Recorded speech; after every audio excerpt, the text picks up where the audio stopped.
Rose outdone herself this time and just... Oh, hey! Hi, it's me, Wilma Fingerdoo, with the Fingerdoo review of RuPaul's Drag Race Down Under Season 1, Episode 3. And before I get started, I just need to send a huge big thank you to everyone who subscribed to my channel so far. I just broke 7,000 subscribers. I couldn't be more happier. I have to tell you, it feels like I broke 100,000. You have no idea how grateful I am, how much this means to me, and thank you all to the bottom of my heart. And for those of you who haven't subscribed yet, what the heck is wrong with you? Seriously. I also want to congratulate Justin Melanson, aka Dread Pirate X, for winning my first YouTube members contest. Not only did he correctly identify the Lar D'Souza mystery illustration as Miss Adelaide from Guys and Dolls, the movie's Pet Me Papa number, but of all the correct answers, I drew his name, which clinched the deal. I'll be doing another giveaway next month, and all you have to do to be eligible is to be a member of my YouTube channel. The link is down below. Seriously. Oh, I also want to take a moment to thank Denise Journeau. This is the fourth in the 6-wig series from Denise. I love this one. We're calling this the Hollywood Girl because I couldn't think what else to call it. I just love it. Thank you so much, Denise. That's 4 wigs now. 4 wigs that I've worn that she did. Spoiled rotten. Okay. Do you hear that? Now, of course, we can't do a thing without me thanking my tipper dues. This week, Austin England, yes, that's his real name. He's a longtime fingerdoer, but this is the first time he tipped me, and he wanted to send his love from Seattle. So thanks so much, Austin. I hope you're staying dry there, seriously. And not to be outdone, Glenn Gore also dropped by with a tip this week. Thank you so much, Glenn. I totally appreciate it. Now, I also have a Redbubble model. Zorento14 from Twitter is showing off his Lar D'Souza design mug. God bless him. I hope he doesn't spill nothing on that keyboard because I know all about spilling stuff on keyboards. So, let's get to it. Jorge, drink me. Ooh, look at this. Ooh, is this one of the Sean Smith glasses? One of my Patreoners, Sean Smith, knew I needed new glasses because somebody keeps dropping the other ones. Okay, it's me. But he sent me, oh, my umbrella's deflated. I don't like that. So he sent me some glasses, and I couldn't be happier. Thank you. Ooh. That is lovely. That is just club soda and vodka. Very refreshing. Mmm. With a kiss of lime. Because if you're going to have lime, you just want a kiss. You don't want a full assault. I'm just saying. Well, I don't know about you, but because of the dramatic way last week ended, I couldn't wait for this week's episode to start. Of course, the queens were still gagging over Art Simone's early exit, especially Karen from Finance, who Art called out to win the crown in her lipstick message. But that didn't stop Coco Jumbo from gloating just a little bit. Okay, she gloated a lot, but why shouldn't she gloat? She out-lip-synced Art Simone, I'm so serious. But the other queens weren't feeling so hot. They were all realizing that if someone with the reputation of Art Simone could be sent home so early, then none of them were safe. I don't know. This seems to be a growing theme with each week's elimination. I'm just surprised that more of these queens weren't thinking that way right off the hop, but then I'm not competing, and unless you're in that workroom, it's a feeling you have to experience to fully understand. Or so I hear. The next day in the workroom, there must have been a giveaway at Party City because all the queens came into the workroom with balloons, although I wasn't aware that they were filled with helium even after the queens started talking. I mean, there's only so many octaves a human voice can climb, I'm so serious. Keita and Karen! The queens took a moment to express how they were scared of having to lip sync against either Elektra or Coco after both of them winning their lip syncs. Although, truth be known, I'd be more worried about Elektra if I had to pick. No offense to Coco, she was good last week, but she definitely didn't shablam the house down is all I'm saying. Etc. had a suggestion. She thought that the other queens should work hard to make sure that both Coco and Elektra land in the bottom so that they can take one or the other out of the equation. Ooh, from the mouth of babes, eh? Seriously. Coco was hoping that they'd get to do some quick drag this week, which confused Karen because she thought Coco had been doing quick drag all along. Now, can I just point out, that was an example of being a funny queen in a shady way. Karen smiled while she said it, and after 2 weeks in the workroom together, she now knows Coco well enough to read her like that. Plus, it's not true. Coco's beat is flawless. unlike others. Okay, just Elektra. But before Coco could clap back, there was Ru with this week's video message, which was full of girl group references. So the queens seemed excited that this week's challenge would be about singing and performing in a group. Before they could wonder about it for too long, there was Ru, and she had a mini challenge. I love a mini challenge. The queens had to get into quick drag. Watch what you wish for, Coco! And give us their best Bondi Beach lifeguard running to save the day as if they were an extra on Baywatch Realness. And in the category of well-placed sponsor products, the queens were encouraged to trim their merkins, if they chose to sport one, with the Lawnmower 3.0 from Manscaped. Good for them. With only 20 minutes to pretty it up, the queens started whacking those bushes, among other things. First up was Etc. Etc., sporting non-gender specific dirty balloons and getting a little help from the pit crews, Max and Rod. Unfortunately, they couldn't save Etc. Etc.'s buoyant boobs. I don't think anyone tried. Karen from Finance seemed to throw caution to the merkin as she grabbed the pit crew for her slow-mo run. Personally, running would be the last thing I'd do after grabbing the pit crew, but then we're very different people, I'm just saying. Keita Mean brought 2 cups to the beach, and I'm not talking about her breastplate. She obviously is a method actress and wanted to feel the sea air in her hair, amongst other places. Not sure it helped. The best thing about Elektra's mini was that the curtains matched the rug. For a change. That's a bald joke. Coco was feeling her lifeguard fantasy, and by that I mean her titties. I'm not sure that she saved any lives, but she may have brought a few viewers back to life with some of those moves, I'm just saying. Once Anita ditched her moo-moo, I know I instantly regretted it. Just me. Maxi Shield made the mistake of taking off her shoes to run on that hot sand, although I don't think shoes at the beach is a very good idea in the first place, I'm just saying. Scarlett Adams' personal flotation devices seem to have their own way to save lives, and even if they didn't, what a way to go, eh? Once the tide pulled out on this mini-challenge, Ru announced that the 2 winners were Scarlett Adams and Elektra Shock, and for their troubles, they not only won some fabulous gift cards to the tune of $2,500 each, but they were made team captains for the Maxi Challenge to create girl groups and perform the latest Leland Drag Race anthem, Queens Down Under. I'm excited already. Scarlett chose Etc. Etc., Coco Jumbo, and Anita wigl'it. Elektra chose Karen from Finance, Keita Mean, and Maxi Shield. Well, she ended up with Maxi Shield. No one picked Maxi. As the queens got out of quick drag, Maxi started fretting. She'd never written music in her life. Now, I'm not saying it's a skill queens need to be born with, but like a sewing challenge, you know writing lyrics are coming down the pike sooner or later. She immediately started asking her team for help. They seemed more than happy to help her as they were all going to lean on Elektra for the choreography. Tit for tat. One thing was clear, Elektra may have been happy to get Maxi Shield, but she was thrilled to not have to work with Scarlett or Etc. Etc. They seem to have too many opinions for Elektra. I don't know, I think a few extra opinions might be what Elektra's missing where her drag is concerned. Over on Team Scarlett, she and Etc. Etc. were proving Elektra right by clashing over their choreo.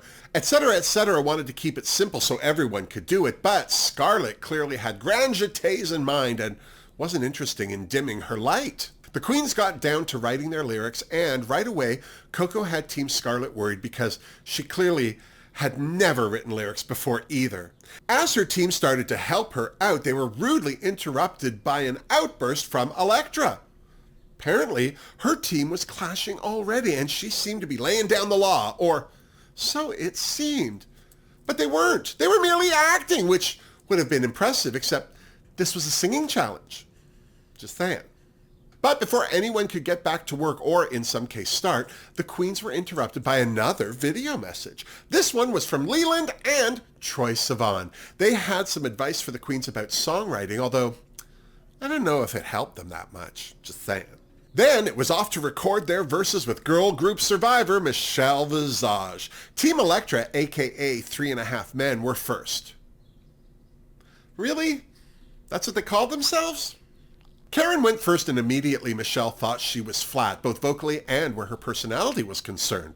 She must have picked it up because we moved right on to Kita Mean, who seemed to do a much better job. Michelle liked it so much she thought she should do it in French, which Kita then did.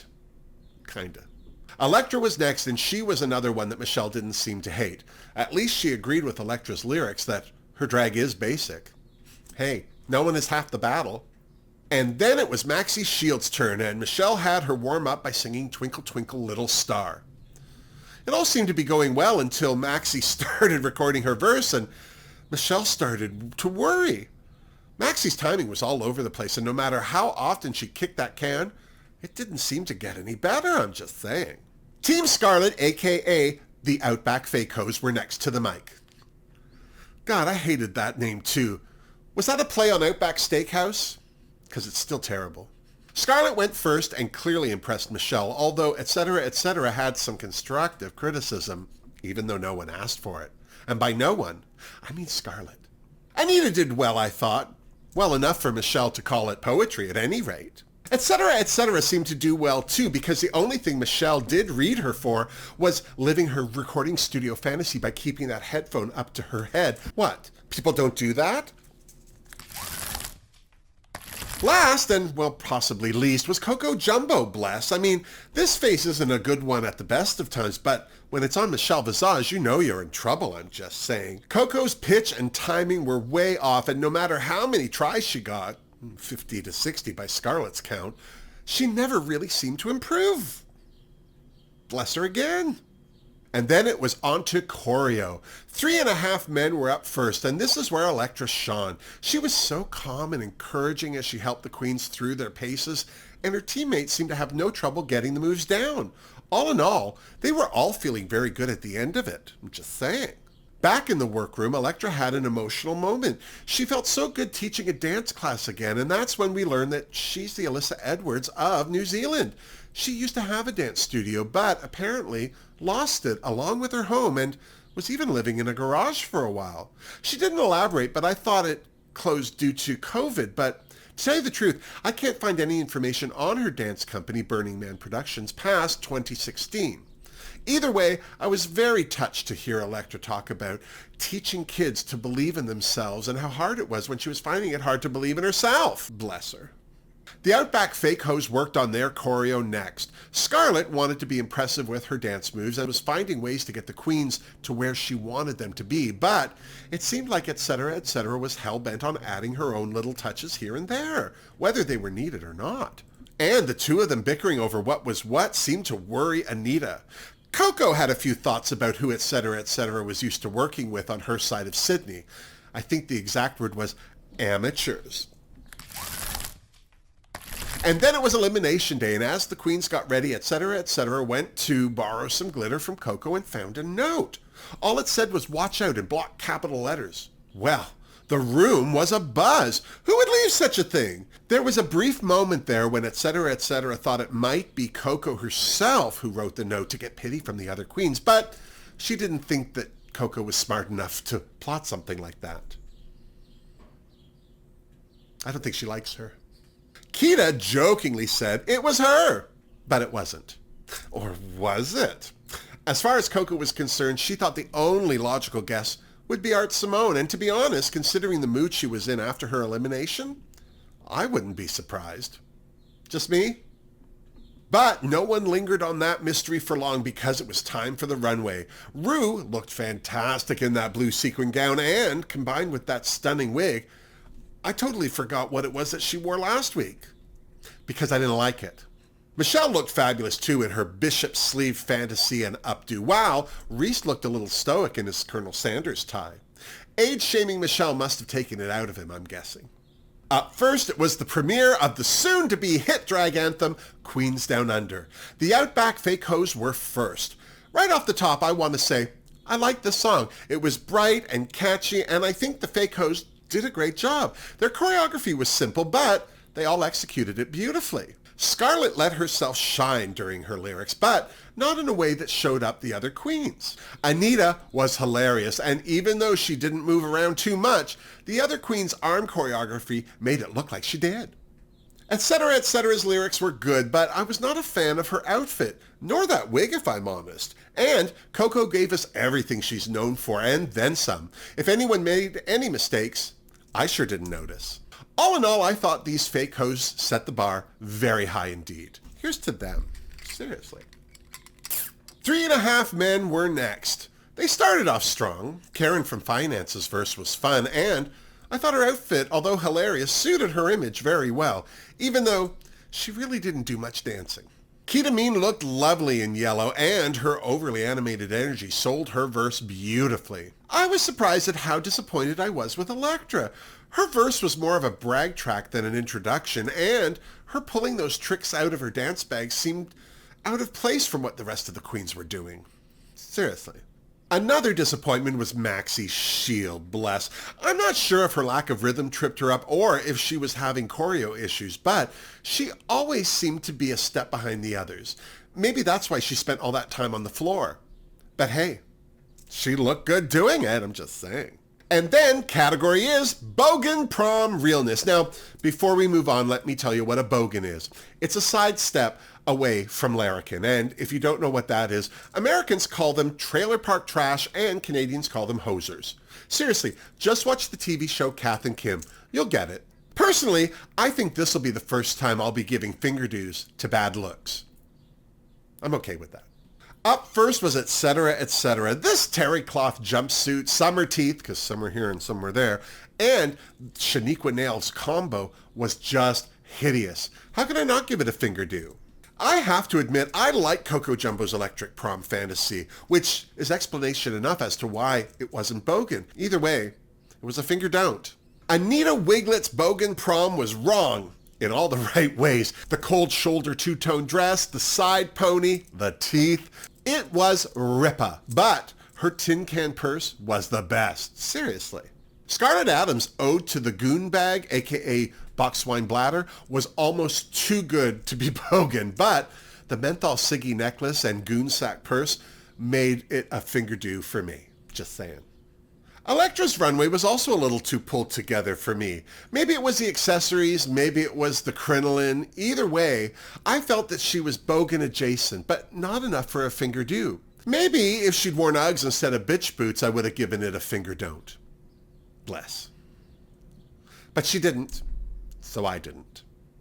Kita Mean's look also missed the Bogan for me. She looked like she was auditioning for the neon version of Grease, so I gave her a finger don't too. The boganiest part of Maxi's look was her bum bag, fanny pack, whatever you call it, but she was giving me more of a Miami Beach snowbird than Bogan prom, so I had to give her a finger don't too.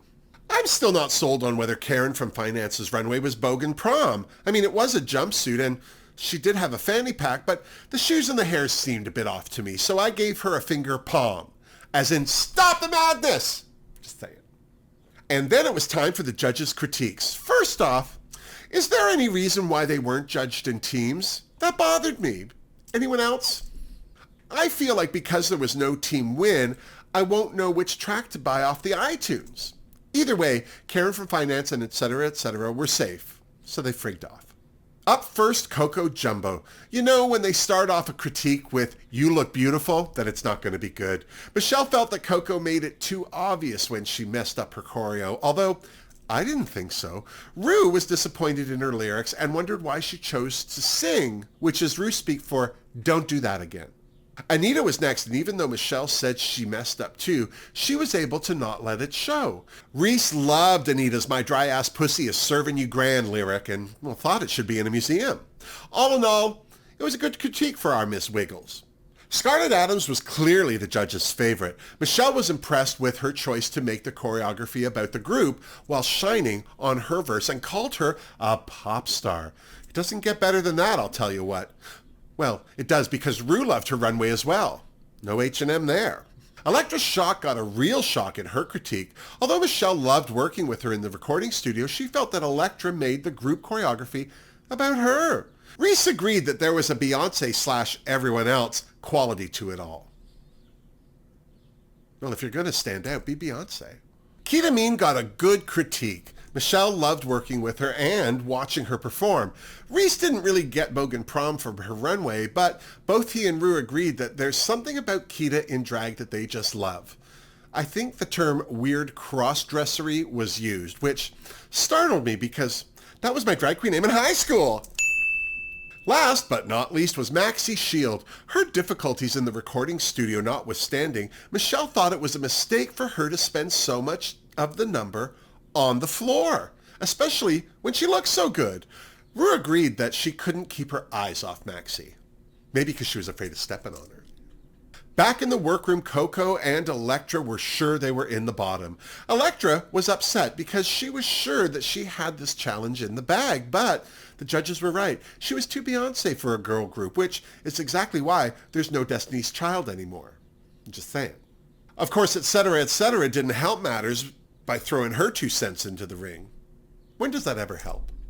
And it didn't help matters that it looked like Scarlett was the clear winner of this challenge for Elektra either. But I want to go on record to be clear. Michelle didn't call Scarlett a star. She said she looked like a pop star. It's different. Get it right. When the queens returned to the runway, it was no surprise to anyone that Scarlett Adams was this week's winner. Nor was it a surprise that Elektra and Coco were in the bottom, although I'd be lying if I didn't say I was sorry to see Coco land there again. Either way, it looked like etc., was getting her wish that they would end up lip-syncing against each other. This week's song, the classic Peaches and Herbs, Shake Your Groove thing that was featured in Priscilla, Queen of the Desert. Now, I have to say, I like this lip sync. Not only did the queens both do a great job, but they seemed to perform well together too. I will say Coco was way easier to watch. She's a stunning queen, but she really didn't do anything to impress anyone. Elektra, on the other hand, looks like she's been pulled backwards through a mud fence, but she pulled out all the stops and worked that catwalk for all it was worth. So it was no surprise to me that when the groove thing stopped shaking, it was Elektra that shantaed, and it was magnetic Coco Jumbo who sashayed away. Personally, I'm sorry we lost Coco. I, for one, wasn't through loving her yet. I'm just saying. How about you? Did the right queen land in the bottom? Did the right queen sashay away? There's no denying that Scarlett deserved this week's win, but after 3 weeks, we still don't have a clear frontrunner. Who will be the first queen to have multiple wins?